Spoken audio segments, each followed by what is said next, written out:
last week we were talking about what do you take to a listing presentation. And listen, this is different for everybody, okay? So what I want to do this week is I really just kind of want to go through the preparation and then the actual appointment and how does the flow of this. Now listen, I don't have the exact answer. If you talk to 10 different people, they're going to do it 10 different ways, okay? So what I want to do is just share with you, for me, some people are more formal than I am, and that's great. In reality, depends on who the client is, how I'm going to do the presentation. I'm not going to lose my authenticity. I'm going to be who I am, but I'm going to tailor make it to them. If there's somebody that's, after you talk to them on the phone and the first thing they ask you about is, absorption rate or something, some term that you're like, well, this person's really technical, or they want to know numbers, I'm going to tailor it to that. Or they're going to say, well, what did that house feel like that sold down the road? When you walked in, did it feel homey? I'm going to focus more on a visual type of, something that I'm going to do when in that presentation, less numbers, more, emotions, if that makes sense. So, but what I want to do is just kind of give you some general parameters today of the things that I see that are important, that it will help, and hopefully maybe there's something you grab out of this that you're either already doing or that enhances what you're already doing, or that maybe you try again. It's becoming more and more, the listing presentations for me personally in this portion of the market is becoming more and more that's going to be online, and I'm using video. But the one-on-one, there's nothing better in my opinion than sitting across from somebody and actually getting those. Now, let me just kind of give you, I got 4 B's basically, you know what I mean? Because I got to, got to do that kind of thing, right? The 4 B's of every listing appointment, okay? First one is you got to be on time. Man, I mean, it's just, got to be on time. And if you get caught in traffic, text or call and let them know, hey, I'm caught in traffic, so sorry, I'll be there in just a minute. But there's just, man, if somebody's waiting on you to do, and you right out of the gate aren't on time, it loses everything. Be presentable is the second one. Whatever that is for you. There's an old fishing saying, match the hatch. If I do the research, which pretty much I'll Facebook stalk just about anybody I'm going to see nowadays, you know what I mean? And so I'll kind of check out who they are. Are they a formal person? Are they a little fancy? Are they laid back? How is it? I mean, I'm not going to show up in flip-flops, but you know what I mean? I'm going to try to match the hatch. I'm going to try to look as much like I can like they do. And so if shorts aren't appropriate, I'm going to wear long pants. I don't care if it is August. It's just, it depends on who it is. I don't want to walk in and visually kill it right out of the gate. You know what I mean? And so just be presentable. The next one is be organized. Whatever that looks like for you. That could be Berkshire Hathaway folder if you've got some. It could be just a regular manila folder. It could be presentations for them. I usually make folders for each of the people. If there's a husband and wife, one for each, one for me. So that as I'm going through everything, they can visually have it in front of them. Just be organized. Show them that there's some organization there. And then the last one is be prepared.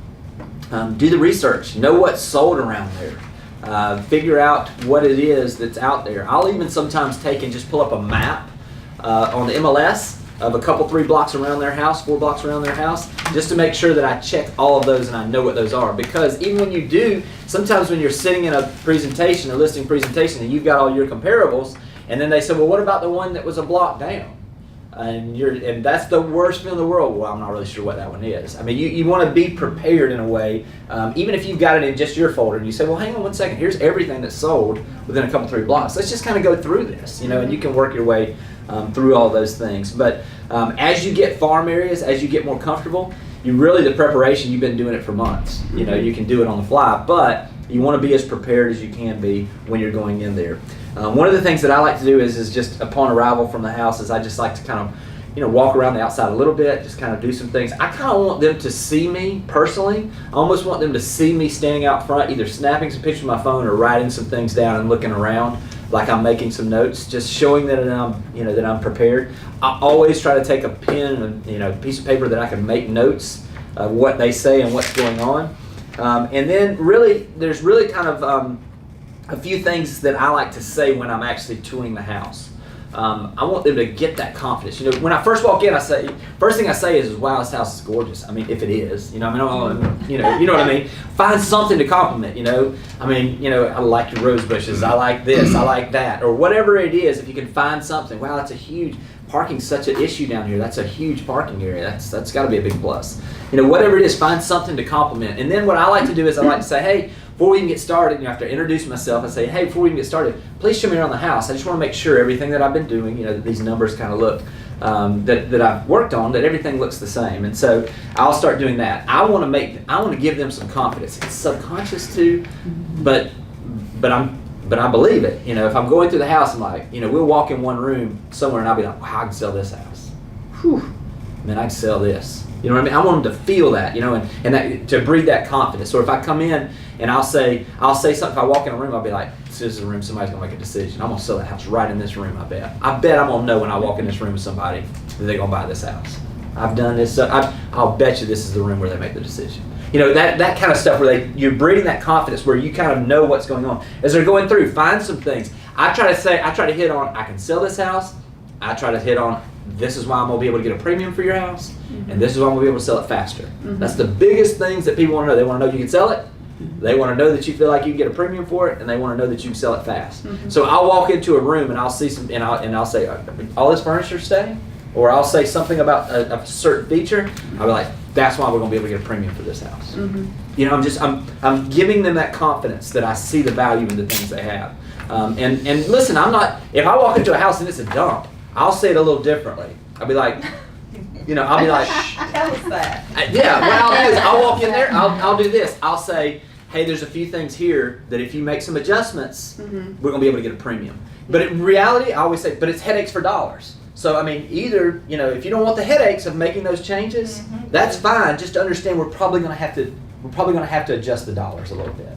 And only you can tell me whether that's more important. Is which one's more important to you? I'll usually ask them, you know. I mean, is it making sure you get the premium for this, or is it just, I'm done, I'm ready to I don't want any more headaches, let's just get it sold? They'll tell you usually, you know what I mean? So, you know, I usually do that. And then when I walk in somewhere and I say, you know, I'm trying to hit the premium, I'm trying to give them that confidence, and then people want to know that you can sell it as fast as you can. You know, and so if I walk in there, I will say, the way you keep this house is why we're going to be able to sell it faster. Today we live in a microwave society. And I usually say the same thing every time. I say, people want to walk in here and they want to bring their toothbrush and their bathing suit and enjoy it. And because you've got it this way, that's what's going to help me sell this faster.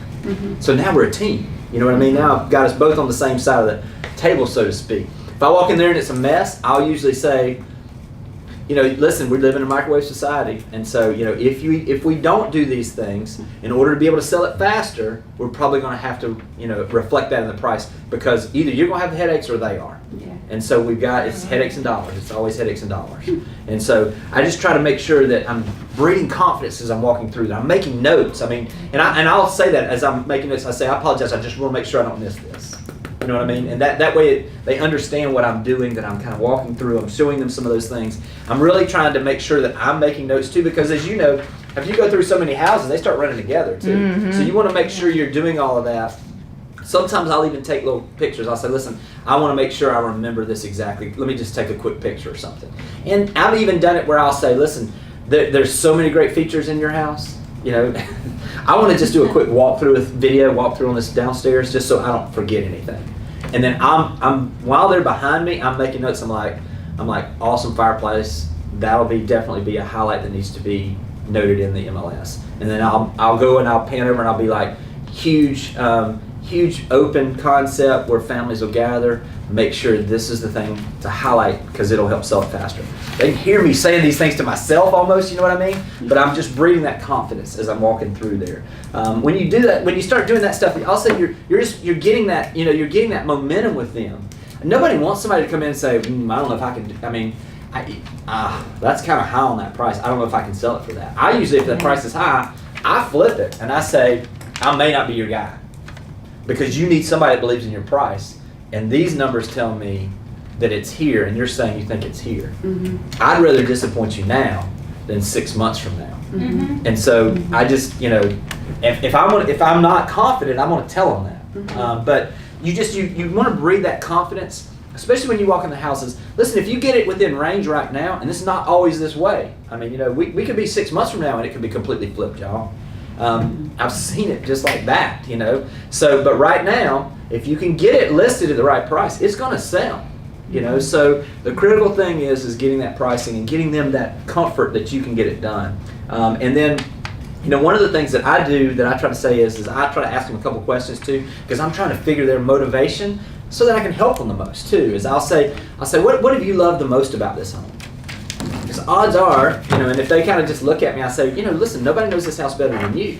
The same things that you love about this house is what's going to help me sell it faster and for the highest price. Mm-hmm. And so I let them tell me, and then typically they tell me the features that are going to help sell it. And then I'll just say, well, what are you going to miss most about this house? And usually when I ask that question, they'll tell me that, and then usually they'll say, there's if it's a situation, well, I hate we're moving because of my husband, we got to get the kids in school. Mm-hmm. We really need them in school by the end of the school year. Now I got a time period, and now I got a motivation. Or they'll say, listen, it's just time for us to get a smaller house. We've got this house we love. We really need to sell this before we can do that. See, I'm starting to find out what it is by just asking those questions that have some emotion involved, and it gives you the capability to connect. The biggest thing you want to do is connect with people. People they're going to either connect and know they can work with you real quick, mm-hmm. or they're not. You ever been in those situations when you walk in a house and it's just like, it's almost like you miss shaking their, like everything's awkward. You know what I mean? And you're like, man, this is just, it usually doesn't get better, y'all. You know what I mean? So in those situations, when you walk in and you click with somebody, call it out. You know what I mean? Call it out. Say, and, I'll even say it sometimes. I've used the example. I was like, man, this is great. I said, I just feel like we're really connecting here. I said, you don't know how many times I've gone on these things. Yeah. And it's just awkward. And then I'll usually tell a story, and then I'll say, but then I've got clients that we just click kind of like we have. Yeah. And I said, and they've been friends for forever, and I mean, literally we go out to dinner every time they're in town, or we do this, we do that, so just use those examples to start connecting that stuff. Yeah. In reality, typically I'm doing that because I'm not doing that just to say it, you know what I mean? I truly do want to have relationships with people, that's what drives me. So whatever it is for you, just find those connections, and all of a sudden you're going to start seeing that stuff. What I do when I start also is because you want to control kind of the situation. Me personally, I prefer to be at the kitchen table. I mean, I've been doing this a long time. It's the way I was taught. I think it's easier. I try to, so when I start going in, if I get into the dining room or I get where the kitchen is, I'll usually have my folders. I'll say, hey, while we're going through the house, I'm going to just sit these here. And I usually will sit it right at the head of the table.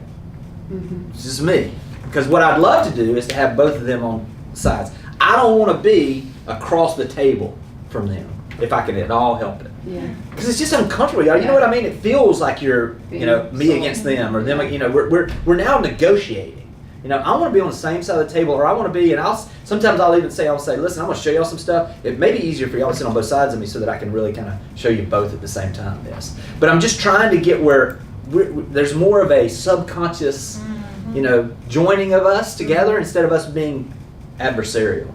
So I'll usually drop that off there as I'm coming in, and I'll try to sit at the head of the table if I can, just from a standpoint, not that I want to be at the head of the table in the chair higher than them, but I just want to be where I can communicate with both of them in a way that's helpful to them, and it does put you in a better position, okay? So I try to do those things, and then in reality, there's just a few things that I typically like to say. Listen, everybody does this differently. So what I want to do is I want to show you how I do it. My way is typically a lot more informal. It's just who I am. You know what I mean? And so, I've gone in situations where I've gone more formal, and because the client wanted it, and I typically call it out. I'll say, listen, I want to show you this. This is our formal presentation. I'll do it on there. It's just, it doesn't come as authentic for me. It's just not who I am. So I try to be as much me as I can be, and giving it in the way they want it and need it. So what I want to do is I want to just kind of give y'all a few things, because I try to keep it simple. I want a checklist on everything. I don't know if I've given y'all the checklist yet. Have I given y'all the checklist yet? Okay, so I've got a checklist for everything. I've got a checklist for new listing coming on the market. I got a checklist for, listing marketing. I got a checklist for listing under contract. I got a checklist for new buyer under contract. All that stuff, I've got a checklist that I keep in a file. And I'll share all that stuff with y'all. I'll get all that stuff to y'all. Just remind me, and I'll just email all that stuff to you. I'll send it to you in a Word format so you can get that. So if you forget, just email me and I'll be glad to send that over. But I want to have 4 things. I want to have my valuation analysis. I want to have a marketing plan. beautiful one on Lucid Press. That's exactly what I'm going to show that. It looks great. It's perfect. Mm-hmm. You know, I mean, it's done and it will brand for you. Mm-hmm. And I'll show you that in just a second. Also, I want to have an estimated net equity sheet. Basically, all that is just showing the standard closing costs and what it would look like net-wise to them. And then I sure enough want to have that listing agreement ready to sign if they're ready to sign. Okay, I want to have that filled out, and I want to have the disclosure form for them to fill out. Okay, so those are really the 4 things. I just want to have that ready to go. Okay, so I want to have the valuation analysis, the marketing plan, estimated seller net equity, and a listing agreement. Any disclosures or anything like that we need also, but just make sure I have that. I want to have that listing agreement filled out except for price, ready to go. Okay, and what I want to do is typically when I sit down with them, I talk to them, I say, listen, let me kind of share with you what I see as really the 4 or 5 highlights of the house that I'm thinking is what's going to help us sell the house higher and faster, for a higher price and faster. And a lot of times I'll kind of joke if I'm not really sure, and I'll say, what do you think they are? And they'll say, oh, well, it's the open kitchen. Exactly. You know what I mean? You know what I mean? Because in reality, whatever it is in their mind is probably what it's going to be for the next buyer also. Yeah. You know, I mean, so because most times when you sell a house, have you ever, I've done this for years, I will sell a house for somebody and it's almost like they've got to be related to people that bought their house. You know what I mean? They look the same, they got the same number of kids. You know, they got the same kind of dog. I mean, it's like, Oh, wow. you know what I mean? It's almost like these houses draw certain types of people to them. So when that happens, what I try to do is I try to make sure that I recognize that probably the person that's going to buy it is, not always, but in most cases, the highest percentage of potential buyers is going to look similar to that group or that owner. So I really want to know what it is to them. So after I sat down there, you can do it one of 2 ways. You can go straight into the marketing plan. You can go into the valuation analysis. For me, it depends on who it is. If it's a very technical person and the guy is like an engineer type and you know he wants numbers, I'm probably going to go straight into valuation analysis. Mm-hmm. If it's somebody that is a marketing person, you know what I mean, or has a background or is in whatever, I'm probably going to start there. I'm going to have them both basically ready to go. If it's just me and I don't get any cue either way, me personally, I like to go into price. And that's just me. Most people like to start with marketing. That's me. Whatever it is for you, it doesn't really, you've just got to figure out what it is for you. The reason why I like to go into price first is because the numbers don't lie. You know what I mean? I want to come to an agreement. If I do the pricing and they say no, we want $150,000 more on a $800,000 house, I'm wasting my time, y'all. You know what I mean? And so I'm not even going to go into the marketing plan. You know, that's just me. I don't want to show them all the tricks and everything I'm going to do, you know, and waste my time if we're not going to be able to come together on price. And so I tell them that. I say, hey, listen, there's really no reason for me to go any further. And listen, you need somebody that's going to have confidence in that. I just went through the numbers. The numbers I see, I don't want to tell you that because I've been wrong before. But my opinion is, and based on these numbers, that I'm probably not going to be the right person for you. Now, what I would love to do is if you need to find somebody that's confident.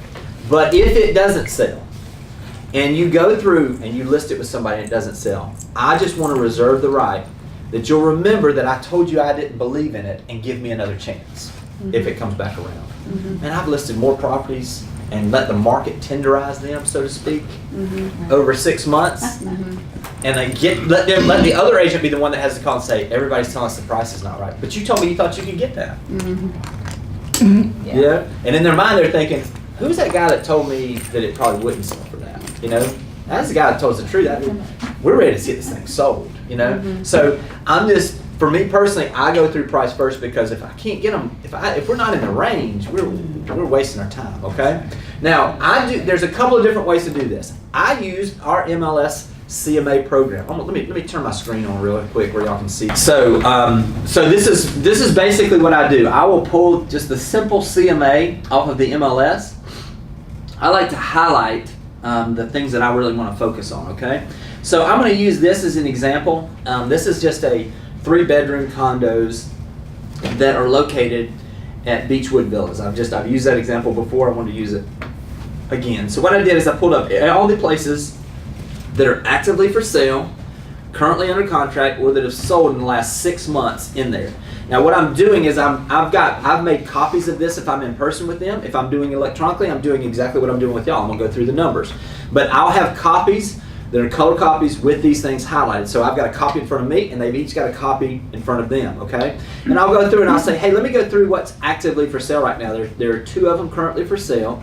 As you can see, this one is priced at $329.9. You can see it, I've highlighted up here. It's been on the market, as you can see, for 67 days. And then the other one is at $368,000. It's been on the market for 45 days. And they're basically the same unit. This one has had updating, this one has not.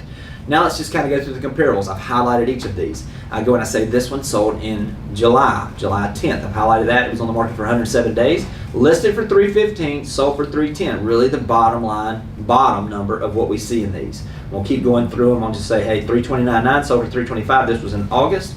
Now we're getting a little closer. In the last 2 months, these are the ones that have sold. Priced at $329, sold for $315. This one was the outlier. It sold in 11 days. They had completely redone everything, flooring, kitchens, everything in there, and professionally decorated the place. In reality, the difference between these that have been selling for $315, $320 is that spend and the headaches versus the dollars. Yours, if I were doing this one, for instance, that I'm thinking about, yours is more like this than that. If you want to spend $30,000, $40,000, it would be worth this. But as of right now, it's in these ranges. So this is kind of an outlier. It shows you what somebody could expect if they do the work, or if you decided you wanted to do the work to get it to its maximum value. And these are the 2 most recent sales. These were both priced at $339.9, and they both sold for $320. They were both on the market for 8 and 6 days. These were places that were similar to yours as far as furnishings, those types of things. Obviously, we can see the $339.9 and the $339 got activity. So based on that, your value is somewhere between $320 and the $339 where it should be listed. Does that make sense? I'll ask them, does that make sense to you? And then typically they'll say, well, but we've got this and we've got that. That's fine. And what I will typically say is if you'll notice, priced at $339, sold for $320, there's a full $19,000 plus dollars here that we could have negotiating room. For me personally, we know we're going to get activity at this level. I would rather us be negotiating and saying no to offers that are lower than you can accept than for us to not have any offers and pricing it higher. We know we're going to get activity level at this price based on what we've seen with these last 2. We've got one out there that we're competing with that needs work that's at $329. If we price it at $339.9, I believe we're going to have plenty of activity there. Does that make sense to you? So when we tell them that, we give them that opportunity. And if they say no, and a lot of times I'll just say, okay, tell me what makes sense to you. And I'll just stop. And they'll say, well, we want to get $370 for ours. I'll say, okay. Wow. Okay, and I'll do that. I will literally, okay. So I see the one that sold for $360, but did you see the photos on that one? Can you scroll back up? Yeah, you can see like the kitchen is completely redone. Yeah, but it's like days on the market's longer. It's going to take longer to sell. Yeah, it just depends. Absolutely, it just really comes down to, and I'll just say, okay, well, what do you base? I mean, listen, I'd love to sell it for $370. Please give me the bullets I need in this gun to be able to go make that happen. What is it that you would say that I should be saying to someone to show them that value? And then I let them tell me. And if they say, well, it's just, that's what we need to get. And that's fine. That's, hey, I get it. I got a house right now. I'd love to get an extra $40,000 it's worth. I'd love to. I don't know that I can. Yeah. And so in reality, I'd rather disappoint you right now than 6 months from now. And so maybe I'm not the person for you. And then I just, if they say, okay, I'll pretty much just pack up and I'll leave. Because I'm not going to convince them, you know what I mean? Yeah. And just say, listen, if you decide, that you want to reevaluate the price, I'd love to talk to you guys. I know I can sell this place. I know I can sell this place, but I can't sell it at that price, unfortunately. At least that's my opinion right now. So I go through the price. Once I get them to agree and they say, yeah, that sounds good, and I say, okay, listen, are y'all, I don't want to waste your time. Are y'all comfortable with me and ready to go ahead and get it on the market, or would you like to kind of see some of the things that we do as a marketing plan? I'm always trial testing to see if they're ready. Because some people, have you ever sat there with somebody and I've got this formal presentation, all this marketing stuff that I put together for hours, and I get there, and the next thing I know, when I start going through it, I can see them looking at their phone. They could care less. So why am I even sharing it with them? You know what I mean? Yeah. To make me feel better? No, so a lot of times when I get to price, if you've done your work, if you're farming a neighborhood, they already know who you are. They already trust you. You've built that know, like, and trust we've been talking about. And so always just ask them. When I get to the price, I'm like, does that make sense to you? And they say, yeah, we were thinking that was probably going to be right about $339. Okay, well, listen, I've got all the stuff here on kind of what our marketing plan is, and we've got this formal. But do you guys want me to go through this, or are you guys ready to kind of get it on the market now? Most times, y'all, let's go ahead. Or what do you think is going to be the highlight? And do you have your sign in your car? I don't. I don't. But you can. You can. Sorry, that's probably Yeah. you can. like, Yeah. after they sign, it's like, oh, just go to my car. Yeah. You can. Absolutely. Sorry. Yeah. It just depends. I'm always just kind of testing it. When they're ready to go, I'm gonna let them go. You know what I mean? I'm not gonna hold them back. If they say, well, yeah, we're just kind of curious about that. Great. I got something I'd love to show y'all. I'm gonna get excited about it. So then I'm gonna move to the actual marketing side. We've talked about this from a little bit of a standpoint. Just a few minutes ago. Have all of you seen the Lucid Press, our listing presentation that's on here? So I'm just going to kind of show this a little bit to you. It will brand it for you. Obviously, I've got to do a little bit of work right there on my, if I was going to do this, on who I am. But then it breaks all of this stuff down. It's very formal. It's really well done. It's very easy for you to utilize this. Okay? So that's there if you want to do that. Now, if you want to go pretty basic, I've even gone, and you just, I'm going to just show you kind of, typically what I'll do is I'll get this together and then I'll dress it up, okay? So I just want to show you all the bare bones. What I'm going to do is I want to kind of go through and talk to them about this, and I'll get y'all a copy of this, but basically, or you can just pause it if you're watching the video. Basically what I do is I want to lay out the things that we're going to do that are a little bit different, okay? And so, I'm going to talk about us having an in-house marketing group. I'm going to talk about getting flyers done. You're going to automatically put it on the MLS and send it out to all the agents, through the Google groups typically. So I'm going to tell them that I'm going to do that. I'm going to do a video walkthrough. I'm going to get aerial photos if I'm going to get aerial photos done, of drone shots. I'm going to get professional photographs done. I'm going to have a professional flyer done. I'm going to send it just listed out. Whatever it is you're going to do, I'm going to tell them that Berkshire Hathaway is going to do, once we list it, we put it on our website, it's going to hit 83 sites instantaneously. This is very basic. We're in the process right now of getting together for you guys a real clear formal one that you can get in Lucid Press that you can put on your part that'll have, basically it'll be the marketing plan, and it will be what Berkshire Hathaway Home Services will do, what Beach Properties of Florida will do, what I will do, and then you'll have your bullet points, okay? So we should have that in the next week or so. All I got to do is get the bullet points over to Michelle, and she'll get that together. But whatever this looks like, y'all, this is black and white. I just did this just to kind of show you some of the points, okay? Whatever it is, and I've actually used this a lot if it's an informal person, you know what I mean? And just because I've got it there in case they want it.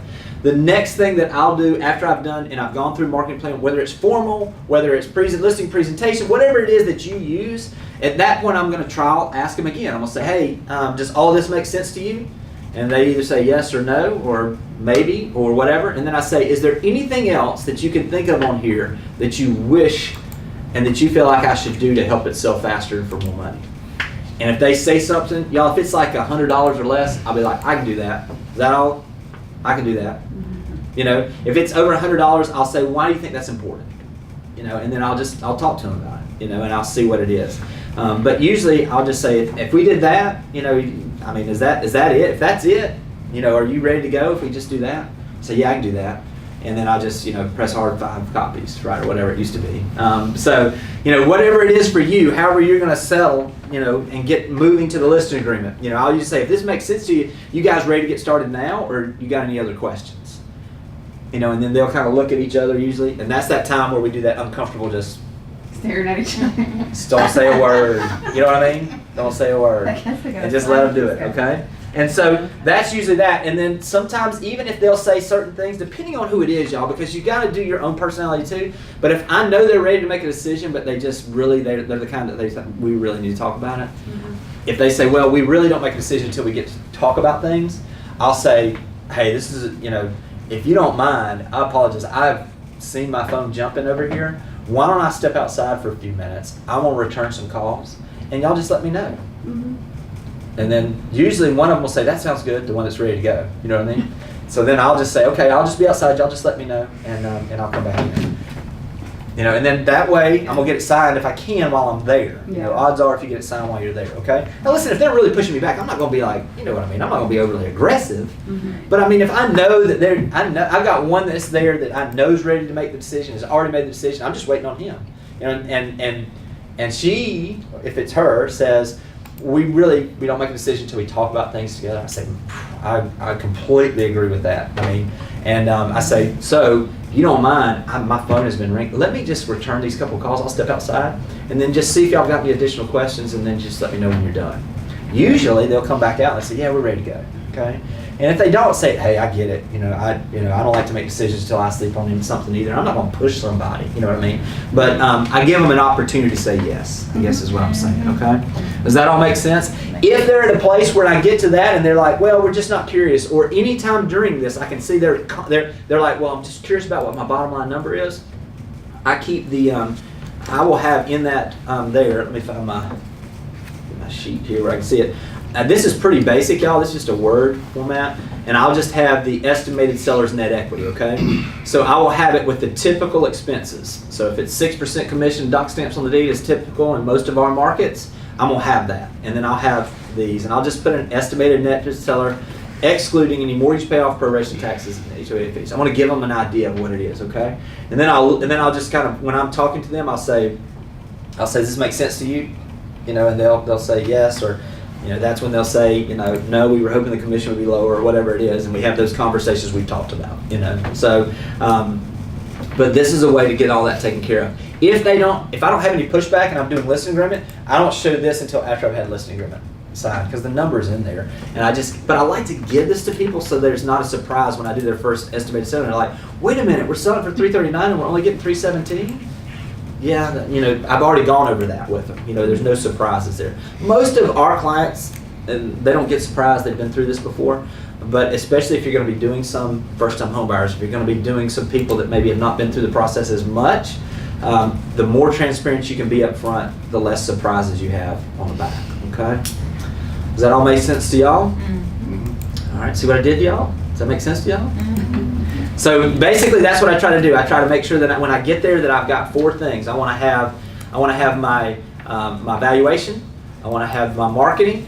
I want to have my estimated seller, and I want to have my listing agreement.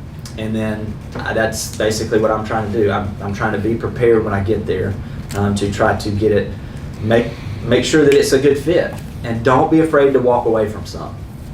If you feel like it's going to be a problem, it's awkward. You don't have to list everything. Mm-hmm. You know what I mean? You really only need to list those that make sense for you and for them, because if it's not a win-win for everybody, sooner or later it's going to get difficult. So listen, I'm not saying that you don't go after tough listings. We all do. Yeah. What I'm saying is don't be afraid that if you just know something's not quite right, or this is not going to work, or the price is too high, have the professionalism to call that out. Don't you see that sometimes when I've done these, and I've had issues with this before, Yeah. I failed because like you said, it gets awkward. The commission, they're like, well, Yeah. damn, you think highly of yourself, don't you? It just Yeah. seems like I feel sometimes it's best just not to even show that. Well, if you don't want to, that's fine. I like to. You do like doing that? Yeah, and usually I've given them the value over time. Right. There's not a lot. Used to be a lot of stuff that I would do that was cold business, that maybe just people just had heard about me, or I'd sent one letter or whatever. Most people I'm doing business with now, especially in today's environment, you've built a relationship over time. You know what I mean? They've seen you add value with these unsolicited CMAs. They've seen you with just sold and just listed. And so typically I've already added the value, or they understand my value. Doesn't mean they don't ask. And usually what I will say is I'll promise you can go get somebody and do it for 5%. You can do that right now. It really is you get what you pay for sometimes. You know, they're going to discount the commission. They're gonna Yeah, so discount yeah, and property. I get all that. yeah, and you know, it's the same stuff. You know, I mean, if they, you know, the same stuff we talked about in the last video. So I mean, it really just comes down to you Selling figuring out yourself. what it is for you and how you know, what you're willing to do. You know, I had people, I had an agent text me this morning or yesterday that asked me about, you know, hey, this is where it is. They're just asking me to come in. What would you say would be comfortable? I said, it's really up to you where you're comfortable. You know, what do you think your value is? And so from that standpoint, it's just as